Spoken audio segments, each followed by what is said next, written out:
अस्सलामुअलैकुम। वीक 2 का हमारा आज पहला लेक्चर है। ये बेसिकली मंडे को आना था, लेकिन कुछ लैपटॉप की ख़राबी के बायस ये मंडे को नहीं आ सका। सो अब ये ट्यूसडे को आ रहा है। हमारा ये सेकंड वीक है। लास्ट वीक में हमने लास्ट लेक्चर के अंदर जो चीज़ें पढ़ी थी उसके अंदर ऑब्जेक्ट से रिलेटेड ऑपरेशंस थे, बेसिकली रीसाइजिंग और रेडियस चेंज करना, रोटेटिंग और उनकी कॉपी, मतलब उनको रीसाइज़ करके मतलब उनके बराबर में एक दूसरा उनके जैसा ऑब्जेक्ट बनाना, इस तरह के कुछ ऑपरेशंस हमने किए थे। और बेसिक शेप्स को इस्तेमाल करते हुए कुछ मज़ीद शेप्स बनाने की कोशिश की थी, जैसे कि इमोजी वगैरह। आज के लेक्चर में हम थोड़ा सा एडवांस आगे की तरफ आएंगे, क्योंकि व्हाट्सएप पे भी मुझे जो आपकी तरफ से रिस्पांस मिला वो काफ़ी अच्छा था। और उसके अंदर मुझे ऐसा लगा कि शायद मैं ही बहुत ज़्यादा बेसिक चल रहा हूँ और आप लोग माशाल्लाह काफ़ी एडवांस हैं। तो आज के लेक्चर में जो हम बातचीत करेंगे वो थोड़ा थ्योरी बेस्ड भी होगी, कि हम कुछ थ्योरीज़ भी कवर करेंगे और उसके अलावा कुछ प्रैक्टिकल बेस्ड भी होगी, जिसके अंदर हम कुछ ऑटोमेटेड टास्क की तरफ भी जाएंगे कि हमारे पास मल्टीपल वेज क्या हैं। ठीक है, तो मैं अपना इलस्ट्रेटर लॉन्च कर लेता हूँ और एक न्यू डॉक्यूमेंट क्रिएट कर लेता हूँ। 1000 अच्छा, ये पॉइंट्स हो या पिक्सल हो ये एक ही चीज़ है, यानी कि पॉइंट्स हो या पिक्सल हो वो सेम ही होता है। तो मैं पॉइंट्स में भी कर लूँ तो मेरे पास वो कोई प्रॉब्लम नहीं करेगा, पिक्सल्स ही में ही काउंट करेगा। ठीक है, डॉक्यूमेंट मेरे पास क्रिएट हो चुका है। जो चीज़ आज हम अपनी क्लास के अंदर बनाने वाले हैं वो है एक चेस बोर्ड। मैं आपको दिखा देता हूँ, अगर आप में से किसी को नहीं पता कि चेस बोर्ड क्या होता है या किस तरह का दिखता है। चेस बोर्ड, ठीक है, तो ये देखें, ये बेसिकली इस तरह का होता है ये चेस बोर्ड। अल्टरनेट कलर के बॉक्सेस होते हैं जो कि एक सीक्वेंस के अंदर होते हैं। तो मैं इसको क्लोज़ कर देता हूँ और वापस से हम अपने इलस्ट्रेटर की स्क्रीन के ऊपर आ चुके हैं। अब हम यहाँ पर चेस बोर्ड बनाएंगे, लेकिन चेस बोर्ड बनाने से पहले मैं आपको कुछ चीज़ें बताना चाहता हूँ कि डुप्लीकेट करना ऑब्जेक्ट को कैसे करते हैं। ठीक है, तो मैं एक ऑब्जेक्ट यहाँ पर ड्रॉ कर लेता हूँ। लेट्स से मैंने एक सर्कल ड्रॉ कर लिया। अब मैं चाहता हूँ इस सर्कल के बराबर में इस जैसा एक और सर्कल बनाऊँ, जो कि लास्ट लेक्चर के मुताबिक मैंने आपको बताया था कि आप इस तरह से इसके बराबर में एक और ऑब्जेक्ट या एक और सर्कल बना लें। ठीक है, लेकिन ये इसका कन्वीनियंट वे नहीं है, ये इसका अच्छा तरीका नहीं है। क्विकली जब हम इसको कर रहे होते हैं तो हम क्या करते हैं, बनाते नहीं हैं, डुप्लीकेट करते हैं। ठीक है, तो मैं डुप्लीकेट इसको कैसे कर सकता हूँ, इस शेप को डुप्लीकेट करने के लिए मुझे चाहिए कीबोर्ड की मदद, और कीबोर्ड से मैं प्रेस करूँगा ऑल्ट ऑल्ट का बटन दबाऊंगा और दबा कर रखूँगा ऑल्ट ऑल्टर, ये जो स्पेस के बराबर में ALT का बटन है। ठीक है, इसको मैं दबाऊंगा और दबा के रखूँगा। तो मेरे कर्सर पे फोकस कीजिएगा, ये चेंज हो चुका है। अब ये दो कर्सर टाइप का कुछ आ रहा है। अभी मैं छोड़ता हूँ बटन, ये देखें, ये मैंने बटन को रिलीज़ किया है, ऑल्ट के बटन को। अभी मैंने कुछ नहीं दबाया हुआ कीबोर्ड से, तो ये कर्सर कुछ इस तरीके का शो हो रहा है। ठीक है, यहाँ ये कर्सर मौजूद है। अब मैं ऑल्ट का बटन दबाऊंगा तो ये देखें, ये कर्सर चेंज हो गया। इसका मतलब क्या है कि अब ये डुप्लीकेट कर रहा है। अब जब मैं ड्रैग करूँगा, ड्रैग, रिमेंबर हमने ड्रैग लास्ट क्लासेस में पढ़ा था। तो अगर आप में से किसी को ड्रैग का मतलब नहीं पता तो बेसिकली माउस से पकड़ के खींचने को ड्रैग बोलते हैं। ठीक है, तो अब मैं इसको किसी भी डायरेक्शन में ड्रैग करूँगा और उसके बाद सबसे पहले अपना माउस का क्लिक छोड़ूंगा, उसके बाद ऑल्ट का बटन छोड़ूंगा कीबोर्ड से, तो ये इसकी कॉपी निकल जाएगी और उस डायरेक्शन में जिस डायरेक्शन में मैंने इसको ड्रैग किया था। ठीक है, मैं इसको डिलीट कर देता हूँ। अगेन एक कॉपी निकाल के देखते हैं क्या हो, कि अगर मैं कॉपी निकालते हुए ऑल्ट का बटन पहले छोड़ दूँ और उसके बाद माउस का क्लिक छोड़ूँ। अब क्या किया इसने बेसिकली मूव कर दिया उसको। कॉपी तो निकाली नहीं, लेकिन जो आइटम मेरा लेफ़्ट पर था, जो ऑब्जेक्ट मेरा लेफ़्ट पर था, उसको मूव कर दिया राइट की तरफ। क्यों? क्योंकि मैंने जो ऑल्ट का बटन है, जो डुप्लीकेट करने वाला बटन है, वो छोड़ दिया था बीच में ही।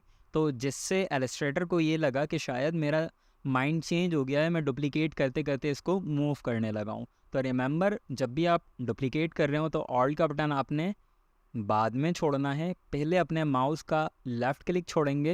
ये डुप्लीकेट हो चुका, अब ऑल्ट का बटन कीबोर्ड से छोड़ दें। तो अब ये कंप्लीट हमारी एक शेप बन चुकी है और उसके बराबर में उसकी डुप्लीकेट भी मौजूद है। ठीक है, यहाँ तक उम्मीद करता हूँ क्लियर होगा। अब देखते हैं कि शेप के बराबर में स्ट्रेट डुप्लीकेट कैसे ली जाती है। अभी मैं अगर इसको डुप्लीकेट कर रहा हूँ तो देखें मैं इसको फ्री स्टाइल में कहीं भी मूव कर सकता हूँ। और आप सबको आइडिया हो चुका होगा कि जब मैं फ्री स्टाइल से उलट बात करता हूँ तो मैं किस चीज़ की बात करता हूँ, शिफ्ट के बटन की। यानी कि अगर कुछ भी स्ट्रेट, कुछ भी प्रोपोर्शनल, कुछ भी डायमेंशन फिक्स्ड वाला मुझे काम करना है तो मैं शिफ्ट की जो मेरा बटन है उससे मदद हासिल करता हूँ। तो सेम गोज़ फॉर हेयर कि जब अभी मैं फ्री स्टाइल में देखें मूव कर रहा हूँ ना, लेकिन जैसे ही मैं साथ में अभी मैंने ऑल्ट का बटन तो कीबोर्ड से दबाया हुआ है, लेकिन उसके साथ अगर मैं शिफ्ट को भी होल्ड कर लूँ तो अब ये देखें ये स्ट्रेट हो गया। अब मेरा माउस कहाँ जा रहा है ये देखें, इसको इससे फ़र्क नहीं पड़ रहा। अगर मैं शिफ्ट छोड़ूँ तो ये देखें ये शिफ्ट छोड़ा, अब ये शिफ्ट दबाया तो अब देखें माउस कहाँ जा रहा है, इससे इसको फ़र्क नहीं पड़ता। ये बिल्कुल सीधा उसके बराबर में, ये जो पिंक कलर की लाइन है इससे भी आपको पता चल रहा है कि ये बिल्कुल सीधा इसके बराबर में है। नीचे की तरफ भी सीधा है, लेफ़्ट साइड पे भी सीधा है, टॉप पे भी सीधा है, या डायगनल में भी सीधा है। ठीक है, तो ये शिफ्ट हमारे पास इस तरह से काम करता है। तो अभी मैंने जो कीबोर्ड से बटन दबाए हुए हैं वो शिफ्ट भी है, ऑल्ट भी है, माउस का लेफ़्ट क्लिक भी है। जब मुझे लगेगा कि हाँ यहीं मुझे अपनी शेप को ख़त्म करना है, कॉपी करना है, तो मैं सबसे पहले माउस का लेफ़्ट क्लिक छोड़ूंगा, उसके बाद ऑल्ट का बटन और शिफ्ट का बटन छोड़ूंगा। ठीक है, तो ये मेरी जो शेप है वो डुप्लीकेट यहाँ पर हो चुकी है। उम्मीद है आपको यहाँ तक तमाम चीज़ें क्लियर होंगी। तो अब जैसे कि हमें चेस बोर्ड बनाना है तो मैं इन दोनों शेप्स को डिलीट कर देता हूँ और अपने चेस बोर्ड की तरफ मूव करता हूँ। उसके लिए मुझे चाहिए होगा एक चौकोर डब्बा यानी कि रेक्टेंगल टूल।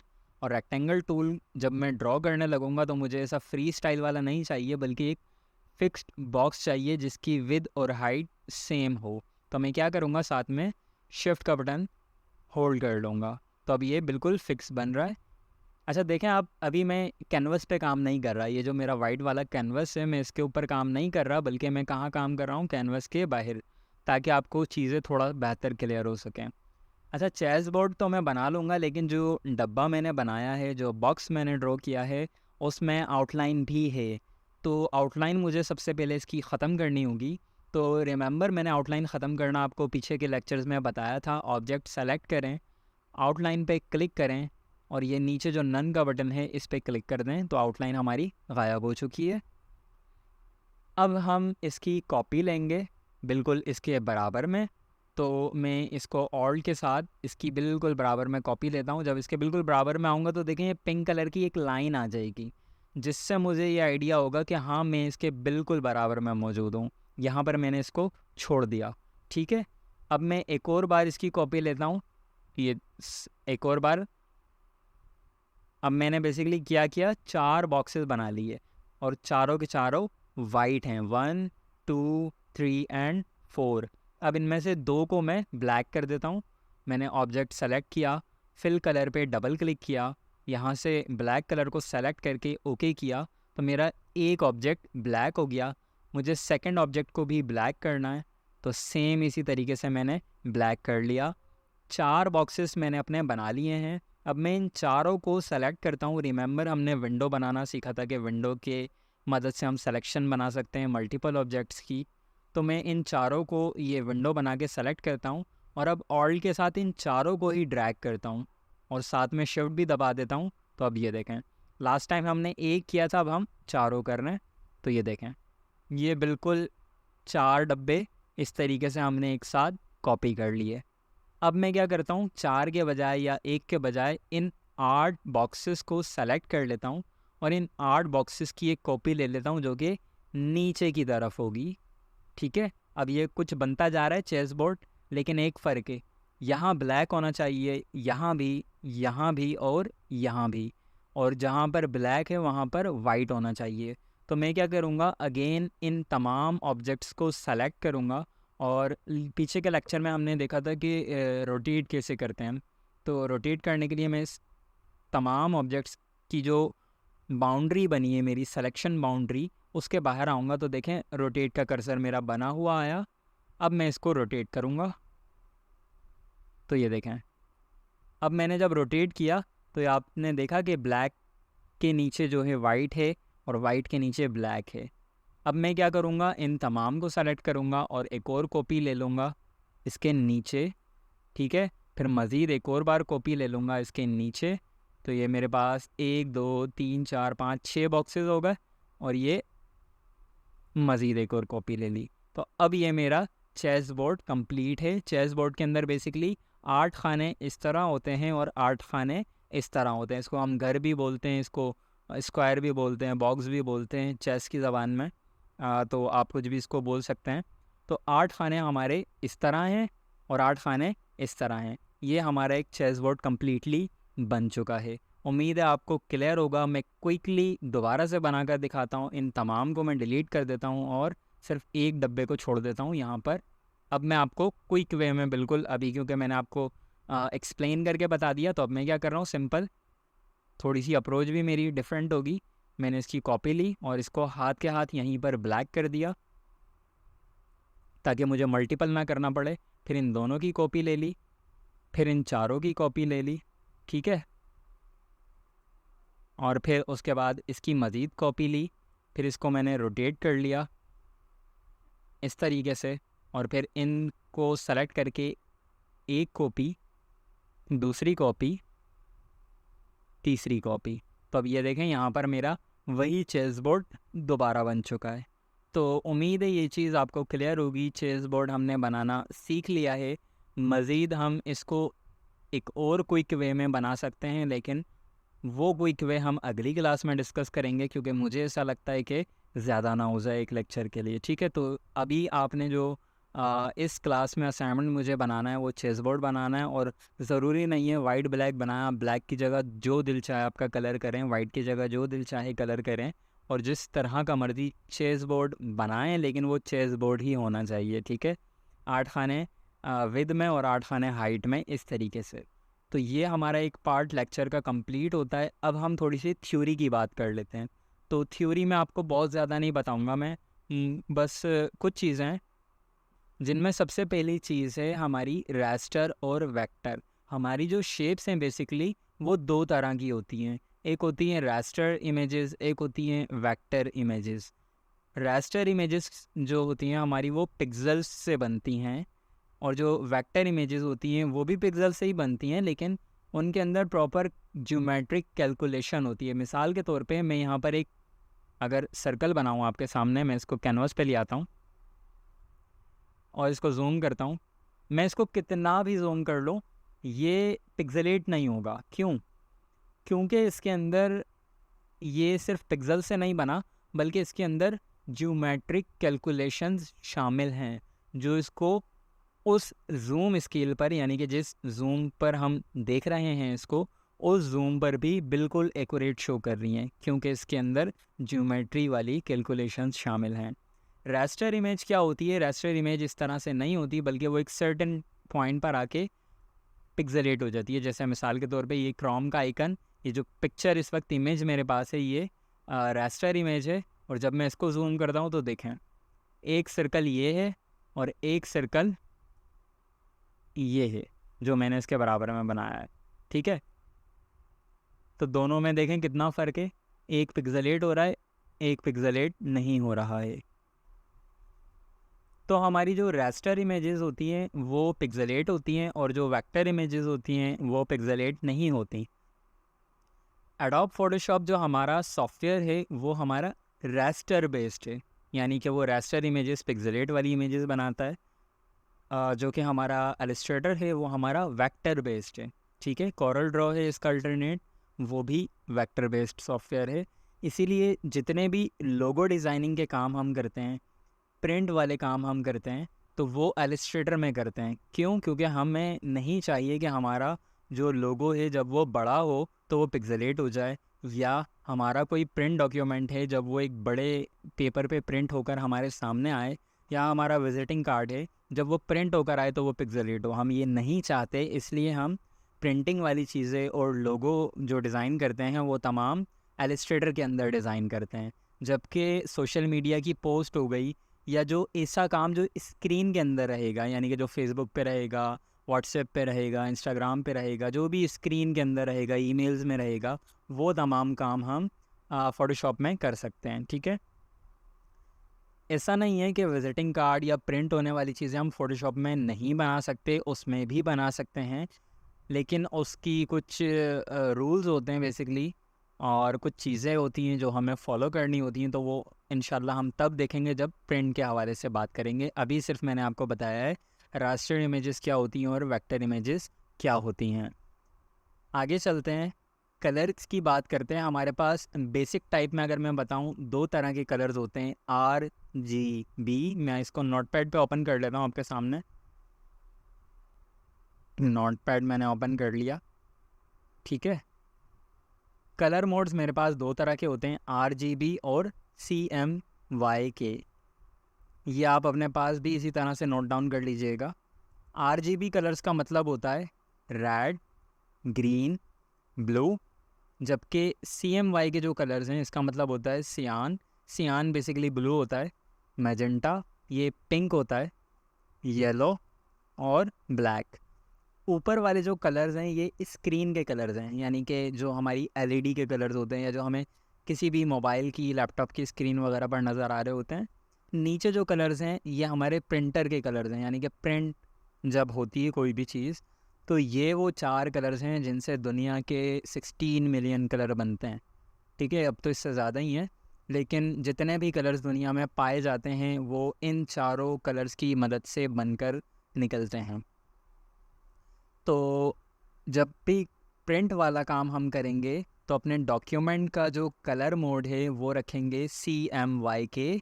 और अगर कोई ऐसी चीज़ बनाएंगे जो हमें प्रिंट नहीं करनी, सिर्फ स्क्रीन पर होगी, तो हम अपना डॉक्यूमेंट का मोड रखेंगे RGB। अब ये डॉक्यूमेंट मोड क्या होता है, तो यहाँ पर देखें, ये टॉप पर आपको नज़र आ रहा है CMYK। रिमेंबर जब हम डॉक्यूमेंट को क्रिएट करते हैं, मैं न्यू डॉक्यूमेंट क्रिएट करता हूँ, तो देखें यहाँ पर ये विद आई, हाइट आई, और ये कलर मोड मुझसे पूछ रहा है CMYK RGB कौन सा कलर रखना है। तो अगर CMYK रख रहा हूँ इसका मतलब मैं इस डॉक्यूमेंट को प्रिंट करने वाला हूँ। अगर मैं RGB रख रहा हूँ तो इसका मतलब मैं इस डॉक्यूमेंट को प्रिंट नहीं करूँगा, ठीक है। तो अभी फ़िलहाल हम CMYK पे ही जाने देते हैं, अभी तो हम सिर्फ प्रैक्टिस कर रहे हैं। तो उम्मीद है ये RGB और CMYK वाली चीज़ भी क्लियर होगी। ये चीज़ें आप नोट भी कर लीजिएगा। अभी फ़िलहाल इसको इतना ही रखते हैं, मज़ीद इसमें बहुत सारी चीज़ें हैं जो कि हम आगे जाके डिस्कस करते हैं। इसके बाद हमारी थर्ड एंड लास्ट चीज़ आती है स्क्रीन रेजोल्यूशन। तो बहुत सारी हो सकती है, स्टार्ट में बेसिक्स के लिए मैं आपको बता रहा हूँ, ये 72 से शुरू होकर अप टू 300 जा सकती है, ठीक है। अब ये 72 300, अब ये क्या भला है, तो Ctrl+N दोबारा मैं प्रेस करता हूँ, तो ये देखें ये रास्टर इफेक्ट्स पूछ रहा है। अब ये देखें ये 300, 150, 72, 36 खैर बहुत कम है, इसको नहीं छेड़ा है। 72 होती है और 300, ये बेसिकली इमेज की रेजोल्यूशन होती है। 300 का मतलब बहुत हाई, 72 का मतलब स्टैंडर्ड या लो, ठीक है। जब भी हम RGB वाला काम करते हैं, यानी कि उसे प्रिंट नहीं करते, तो स्क्रीन रेजोल्यूशन रखते हैं 72। जब भी हम CMYK का काम करते हैं, प्रिंट का काम करते हैं, तो हम जो रेजोल्यूशन है वो रखते हैं 300, ताकि पिक्सेल्स ज़्यादा हों। होता क्या है बेसिकली, ये होता है कि इस वक्त अगर मेरी डॉक्यूमेंट की जो रेजोल्यूशन है वो 300 है, तो ये मैंने डब्बा बनाया। अब ये जो डब्बा बनाया है ना, इसके विद के अंदर जितने बॉक्सेस लगे हैं, वो जो पिक्सेल्स, रिमेंबर कितने पिक्सेल्स लगे हैं, तो वो पिक्सेल्स का जो काउंट है वो 300 है। यानी कि एक डब्बा बनाए 300 पिक्सेल्स के ऊपर और यही डब्बा बनाए 72 पिक्सेल्स के ऊपर, तो आपको पता है फ़र्क आ जाएगा। क्यों? क्योंकि 72 पिक्सल में डब्बे हो जाएंगे बड़े बड़े और यहाँ पर होंगे छोटे छोटे, तो इस वजह से ये HD लगेगा और ये HD नहीं लगेगा, ठीक है। ये बेसिकली फ़र्क होता है स्क्रीन रेजोल्यूशन का। तो अभी फ़िलहाल के लिए आप ये याद रखें कि 72 RGB के साथ जाएगा, 300 CMYK के साथ जाएगा। लेकिन कुछ कुछ सिनेरियोज़ ऐसे भी आ जाते हैं कि जहाँ पर हम CMYK के साथ 72 को इस्तेमाल करते हैं या 100 को इस्तेमाल करते हैं। क्यों? अभी तो मैंने बोला कि CMYK के साथ 300 जाएगा और अब मैं अपनी बात से पलट रहा हूँ और बोल रहा हूँ कि 72। वो इसलिए कि जब हम बड़े साइज़ में काम करते हैं, यानी कि फ़िट में काम करते हैं, जब आप रोड पे बाहर जाते हैं तो आपने देखा होगा बड़े बड़े साइन बोर्ड्स लगे होते हैं और बैनर्स लगे होते हैं और वो जो होर्डिंग्स होती हैं वो लगी होती हैं, पोलियो की, जैज़ की, जोंग की। तो जब हम फिट में काम कर रहे होते तो हम फिर सॉफ्टवेयर को इतना लोड नहीं दे सकते, यानी कि हम नहीं बोल सकते कि 72 फिट में तुम 300 पिक्सल वाला काम करो, वो बहुत हैवी हो जाता है और जो लैपटॉप्स और जो मशीन्स होती हैं उनकी जान निकल जाएगी। दूसरी चीज़, ये जो होर्डिंग्स और बोर्ड्स हम इनको करीब से नहीं देख रहे होते या हाथ में लेके नहीं देख रहे होते, ये आपको दूर लगी हुई नज़र आती हैं, तो इस वजह से इसमें पिक्सल अगर बड़े भी हो जाएं तो नो प्रॉब्लम। इसलिए हम बेहतर जब फिट में काम कर रहे होते हैं तो 72 या 100 रखते हैं। अब अगर मैं इसको समराइज़ करूं तो मेरे पास RGB जब होगा तो स्क्रीन रेजोल्यूशन होगी 72, CMYK के जब होगा, और अगर इसका साइज़ इंचज़ में है यानी कि मेरे डॉक्यूमेंट का साइज़ इंचज़ में है यानी कि 12 इंच से कम यानी फिट से कम बेसिकली, या फिट तक है, 1 फिट तक है, तो 1 फिट तक मैं इसको कर लेता हूँ लेट से। अगर ये लेस देन और इक्वल टू 1 फीट, CMYK अगर लेस देन या इक्वल टू 1 फीट है तो हम 300 रख सकते हैं, नो प्रॉब्लम। लेकिन सॉरी, यस यस ठीक है, मैं ख़ुद कंफ्यूज हो गया असल में। ओके ठीक है, अगर ये 1 फीट से बड़ा है यानी कि मैं इसको बोलता हूँ ग्रेटर देन 1 फीट, तो अब मेरी स्क्रीन रेजोल्यूशन डाउन टू 72 या 100, नॉर्मली 72 ही रखते हैं हम, तो ये हो जाएगी 72। इस चीज़ का स्क्रीनशॉट रख लें। ये तमाम काम जो है हम इंशाल्लाह तब भी देखेंगे जब हम प्रिंट वर्क कर रहे होंगे, और जो आगे जाके हम पोस्ट वगैरह क्रिएट करेंगे उसमें भी देखेंगे। तो ये बेसिकली थ्योरी से रिलेटेड कुछ चीज़ें थी। कोई भी कन्फ्यूजन हो आप मुझे व्हाट्सएप पे पूछ सकते हैं, यूट्यूब वाले हजरात कमेंट में पूछ सकते हैं यूट्यूब की वीडियो के। नेक्स्ट लेक्चर में हम जो चीज़ें डिस्कस करेंगे वो मैं आपको बता दूंगा नेक्स्ट लेक्चर के स्टार्ट में। मीनवाइल आप मुझे ये चेस बोर्ड की प्रैक्टिस करके दिखा दें और इसको मुझे बनाकर सबमिट करवा दें। अपना बहुत सारा ख्याल रखिएगा। अल्लाह हाफ़िज़।